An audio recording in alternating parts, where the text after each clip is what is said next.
Ohio politicians made it a crime for government employees to tell you how your tax dollars are being spent, and they hid it in the budget bill. This is what Congress does. This is called a moral turpitude, a phrase that describes wicked, deviant behavior constituting an immoral, unethical, or unjust departure from ordinary social standards such that it would shock a community. In criminal law, the law sorts criminal activity into categories of crime, either involving or not involving moral turpitude. There is a law in Ohio called the Public Records Act. It says, as you are a citizen, you have the right to see what your government is doing with public money. Economic development deals, tax breaks, who got what and why. That's been the law for decades.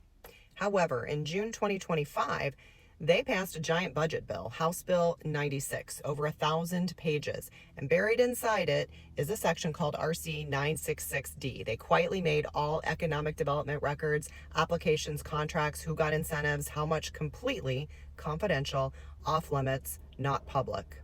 It went into effect here in March 2026. And here's the part that should make you mad. It doesn't just seal the records. It makes it a criminal offense for a government employee to even explain an economic development application to you or a reporter.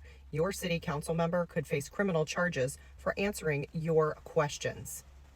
Who passed it?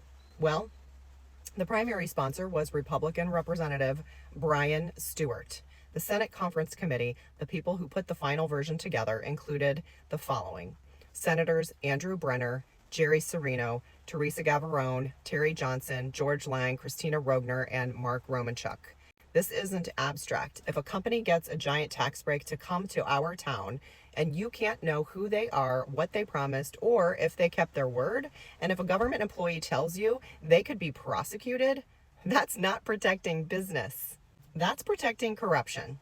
Here's what you should do right now. Number one, go to ohiohouse.gov, find your representative, and call or email them asking them to repeal section RC 9.66D.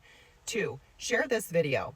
3, if you had a public records request denied, drop it in the comments because we're building a case. They did this quietly.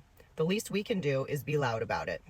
And don't forget to vote on or before May 5th for Casey Putsch for governor and Kim Georgeson for lieutenant governor.